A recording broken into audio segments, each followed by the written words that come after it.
Hey everyone, my name is Karyn Blaney and I'm coming to you from my studio in Paso Robles, California, where I am going to be walking you through how to prepare to paint your pet at home. I am the owner of ArtSocial805, a traveling art studio, and I go all over the Central Coast bringing people art experiences in the places and locations of their choice. So typically we set up at a location, be it winery or personal home, and we'll bring art to anywhere from 10 to 50 people. One of my most popular classes that we teach is the Paint Your Pet class. A lot of people want to paint their pet, but they don't know how to start or what they need to get started. And about 6 years ago, I started reaching out and teaching people how to do this on their own. And my mentor that I worked with said, don't do it, it's not gonna work. They're not gonna be successful. But I ended up coming up with a way that people can do this on their own and be successful. I know it's really popular to send your print off, your photograph off, and have someone paint it or turn it into a painting digitally, and then you have a portrait to hang on your wall. But wouldn't it be nice that you can actually put your own paintbrush to the canvas and do it on your own? So that's what I'd like to do for you, is to get you started. If you don't have an opportunity to attend one of my classes, at least you get a head start at what supplies you need and some tips on how to really get involved. So let's get started. So first, since I'm working with Art Central today, I wanted to let you know we have a code for a 35% discount on supplies that you might need. And if you use code Karyn, K-A-R-Y-N, you will get 35% off your order, which is better than the actual member discount. So keep that in mind when you're shopping. So some supplies that I think you're gonna need that are really helpful. First, just basics. We're gonna use, I like to use a plastic palette. These wash up really nicely. They're just a couple of dollars, maybe a few dollars. And what's really nice is that when the paint dries on these, they actually can peel off quite easily. So you're gonna need a palette. These have wells in them for creating and blending. I like to use a series of brushes. I am an impressionistic painter. You can see here I use lots of color and broad brush strokes. This one was created really quickly for this demonstration, but I like broad brush strokes that are really aggressive. So I'm not a painterly painter. I like to use flat, larger brushes. These brushes range in size from 1, 3, 5, and 9. You could buy brushes anywhere from a few dollars to $50 per brush. It just depends on how you want to invest in that.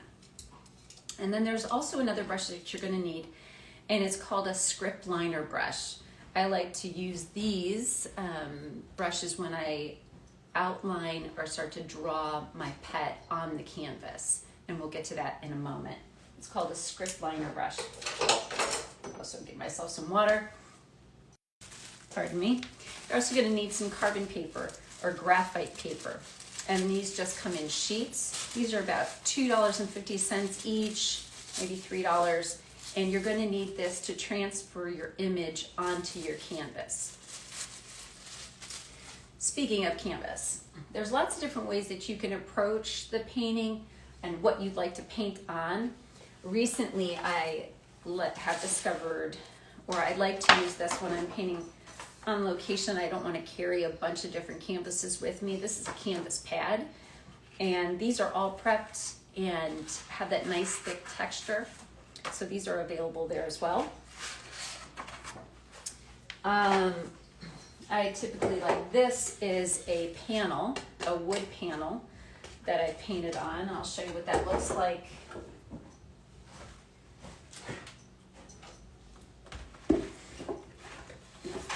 This is an 8x8 wood panel. And these are really nice because they have a smooth finish, they hang really well, and they're just really nice and smooth to paint on. But you will need a couple coats of acrylic gesso on this before you get started. I see a bunch of people joining us. Hi everybody, they're just joining us now. This is a 10 by 10 canvas, gallery wrapped canvas. This is already prepped and ready to go. And then when I teach the class, I typically do a 12 by 12 headshot of an animal. This is 11 by 14. Okay, so you're gonna need a canvas, size of your choice. Now paint. There's lots of different paints on the market. You can get tubes, you get large bottles, all kinds of different ones. My preference at the moment, and I've been really loving these for a while, these are golden acrylic paints. So golden acrylics, this is a fluid acrylic. The colors are super concentrated and a little bit goes a long way. They're wonderful and versatile, so you could use them for watercolors if you water them down a little bit. They're even wonderful in a 1-to-1 ratio if you use these for airbrushing too. So really beautiful, smooth colors, really vibrant colors as well. Okay, so we've got all of our supplies. Now these paints run anywhere from, you can find the smallest tubes like 1 ounces for a few dollars, and then they can get up in, you know, $20 a bottle. It just depends on how large, and the color, of course, the pigment is a little different. The cost is a little different based on the pigment. Excuse me. Okay. So the next part, once you have all your supplies, you're going to want really good photographs of your animal.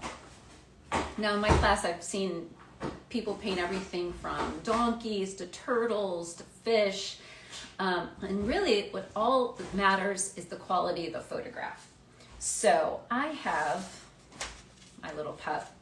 I have a new COVID pup. So I'm going to show you a picture of my pup. This is Lola. And I'm going to show you how Lola is transformed. So when I'm looking for a photographed paint, or when someone attends one of my classes, I ask them to send me 2 to 3 pictures of their pet in good lighting, which means like take your pet outside if you can, have natural light, and just take your iPhone out there and take a few pictures and send me what you think is the best. Sometimes people have photographs of their pets that have passed, and that's okay. That's okay too, of course, but you want pictures that show a lot of detail in the eyes and around the mouth in particular, because that's the character of your pet, and that's what really brings out like the little sparkle in the eye. So I'm going to show you this painting here. Of course, this is a girl that I did, but you could see even how subtle it is, and again, not painterly at all. It's very loose, very impressionistic painting. But the sparkle in the eye kind of gathers some character with it, just like this one here, this pet here. So look at those types of details when you're taking photographs.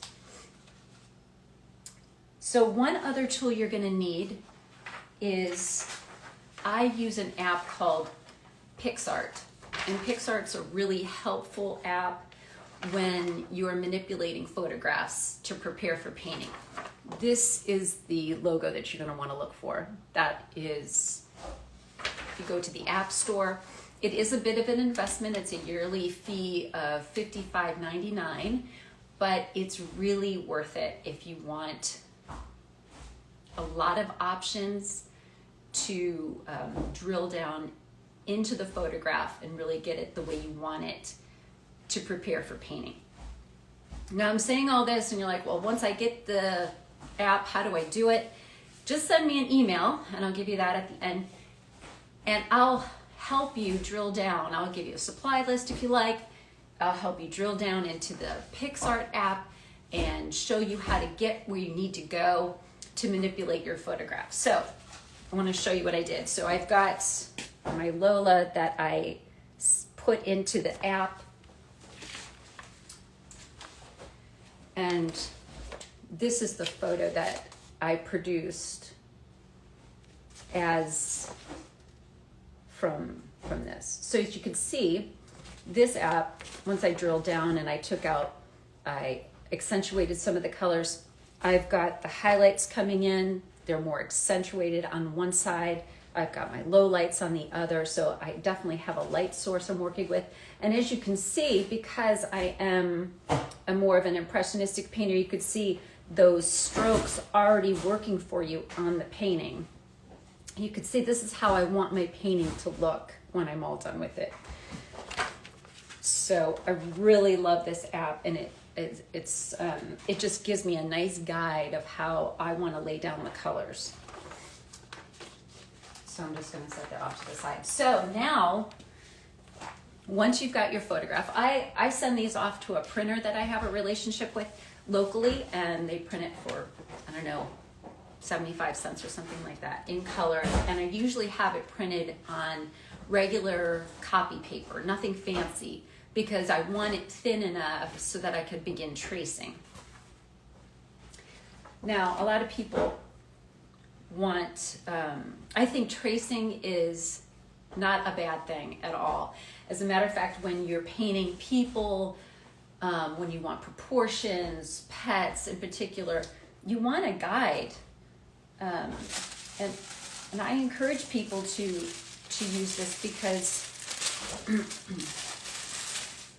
getting your proportions down, especially if you don't feel like you are artistic or you haven't had enough training in drawing, this is a great place to start. So I'm going to use my canvas pad for this demonstration. So I've laid down my transfer paper on top of my canvas, and then I'm going to take my photograph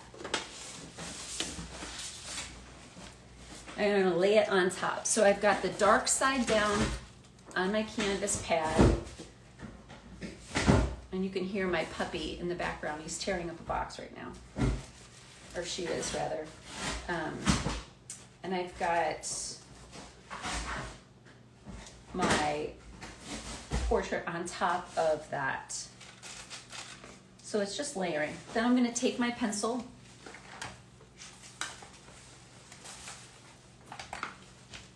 and I'll show you what I'll do. So I've got my canvas pad, my transfer paper, and now I've got my puppy, my picture. And what I want to do is I want to start outlining, and I don't mean just the basic outline of the animal. I want to get the details that show me the differences between color relationships. The color, especially in the nose, and I'm going to zoom in here. So not just outline the nose, but I want to see detail from this section of the nose, this little color piece, specks of light, all these different changes from this dark black to this lighter blue to this gray shade and over here. Now, especially in the nose and eyes, I want that detail. When we get out here into the body, no, do not worry about every single line. But when you see large areas of white, color changes in collar, the little bell, when I see colors change from this creamy white to this black over here, I'm going to want to put some of these details in. These give me a marker of where I want to paint and where I want to place color when I'm picking up my paintbrush. So I'll just go around and I've traced that on here. For the interest of time, to get you started, I have traced that. So now you can see I've got Lola traced on here now. So not the whole body, I've got kind of the head and shoulders of that there. But I've traced her just as I think I have enough detail on that to get started. And so now I'm going to use this as my guide. I have a mixture on here when I start outlining of Payne's Gray and Burnt Umber Light and a little bit of white. And what that does is that it makes a nice gray color. And I'm gonna wet my script liner brush so that it almost is like a liquid pen, if you will. And I'm gonna start outlining Lola so that I have those lines as a reference. Now, again, in the interest of time, I have started that. I traced her on this second page. Now, I use my brush and I've just placed some of the details in here. I'll put a few extras that I see I'm waiting to do.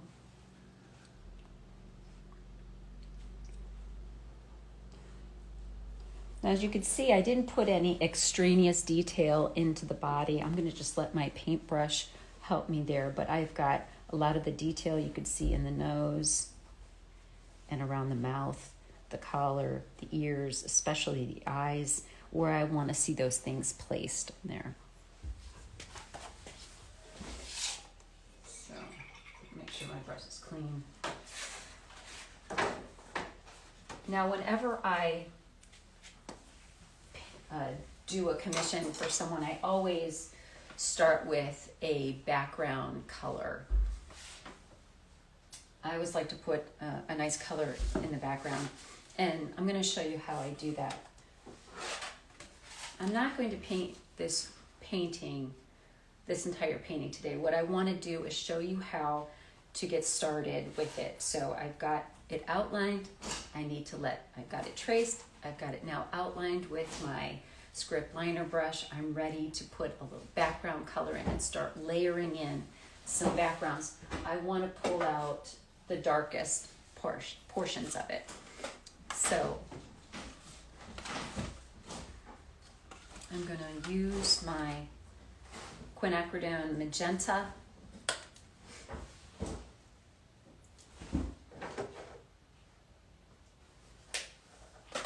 And I'm going to use the largest brush that I have because I want to start layering the color. And I'm going to make this a little watered down.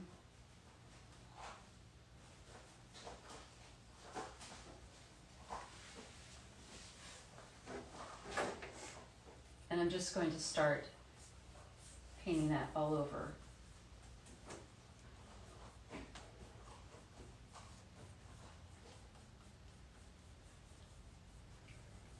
And you're going to go over those other lines, the lines that you have on there, that's totally fine.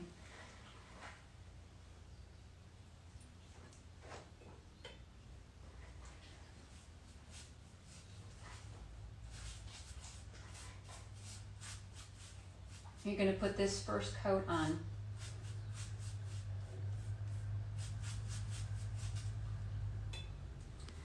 And then we're going to start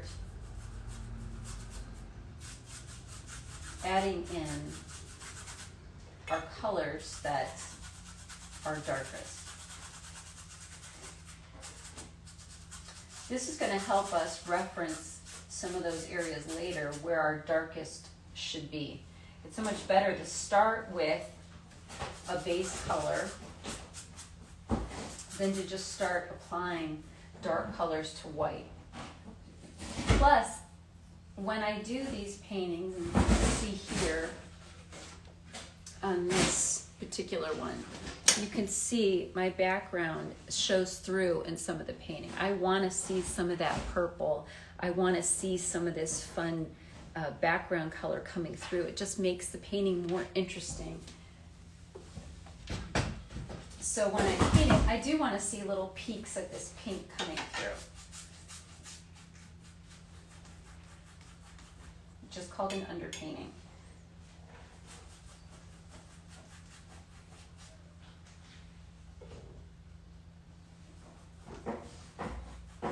Like I said, if you'd like to write down, I'll put my email address on here. It's Karyn at ArtSocial805.com.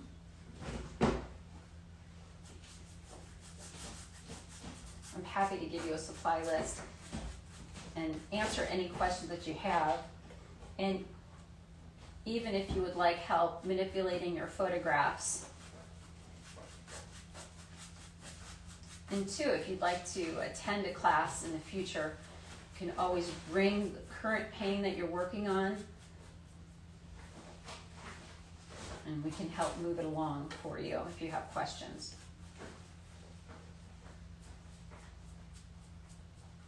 Okay, so now I've got this covered, as you can see on the back. Now it's not very equal, but I've got that down, my first coat on here. So when I proceed through the painting, I'm going to put a little bit of burnt umber light on my palette. Just a little bit, a couple of drops. And typically we'd want this a little bit more dry. But what I'd like to do is just start darkening up some of those areas that are darker on my painting.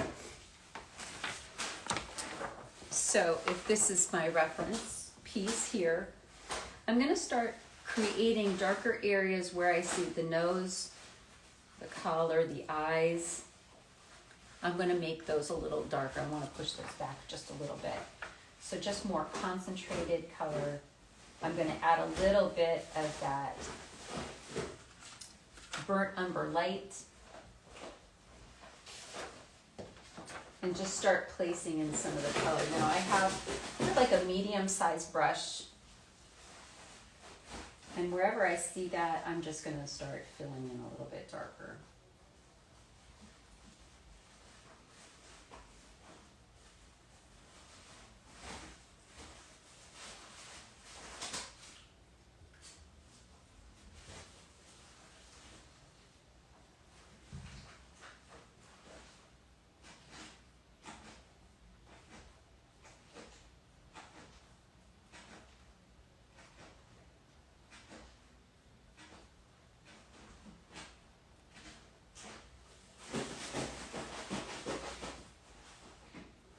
I'm just plopping around my canvas. You can see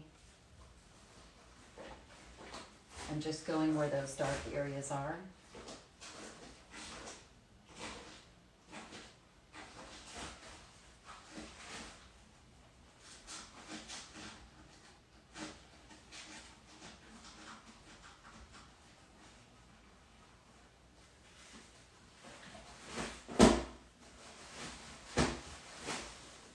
She's so busy over there eating the boxes.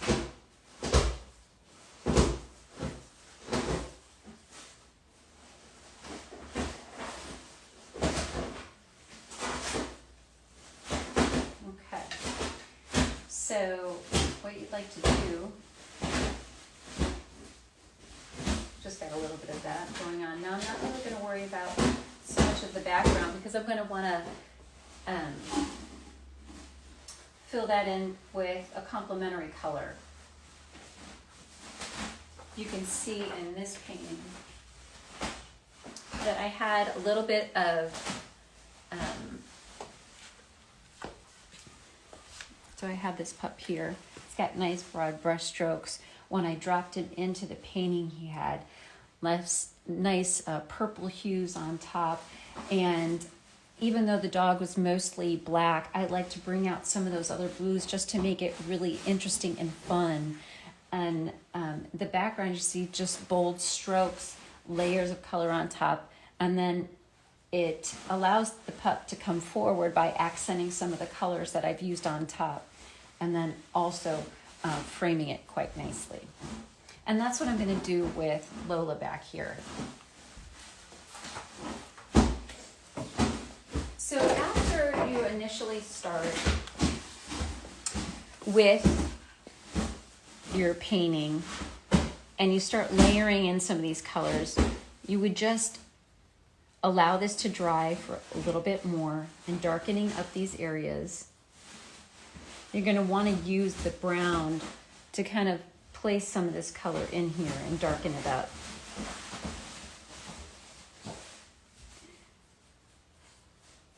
I'm just placing that little color in here just to make it a little, referencing my photo, a little bit more dark on this side.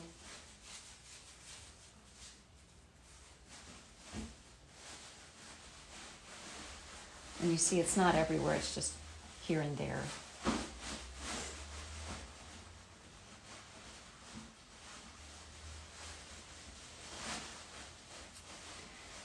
Now again, I've got this whole pad I could work with. I could keep practicing on here. So what you need to do now is I'm going to let this dry before we can continue. And then we'll dive right into our colors. So when I start to paint, like I had mentioned before, I like to start working from dark to light. And then I come back at the end and touch up some of my darker areas that I'd like, and put the sparkle in the eye and things like that. So you're going to want to do that as well.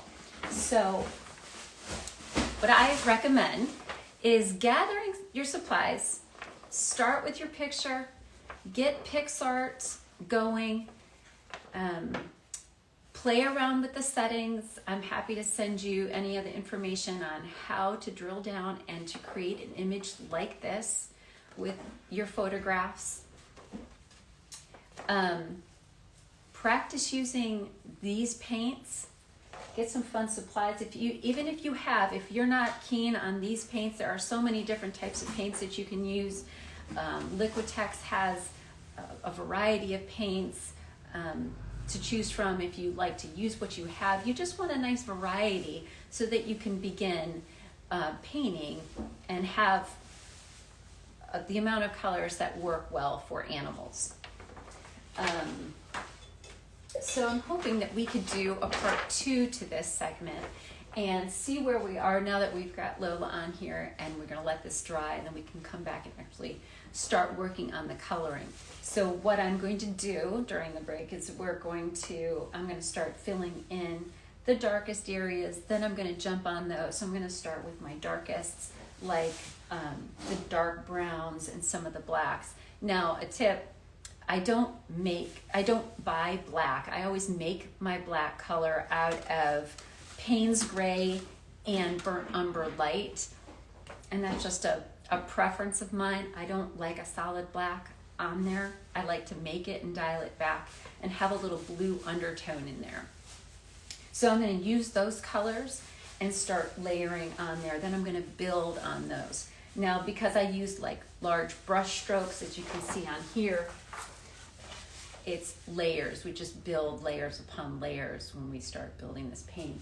Just like this girl back here, it's layers. And still allowing some of the color from the background to peek through. So, again, my email address is Karyn at ArtSocial805 or contact@ArtSocial805. You can also friend me on Instagram or Facebook at ArtSocial805. So don't hesitate, please reach out. I hope you have liked this segment. I hope you get started painting your pets at home. And I think you're going to be really successful if you follow this guide. And if you have any questions, like I said, please reach out. I'm happy to help.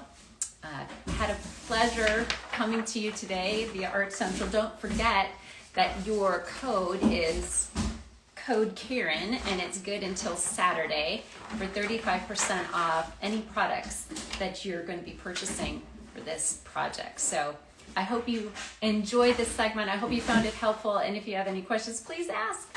All right, thanks so much. Bye-bye, everybody.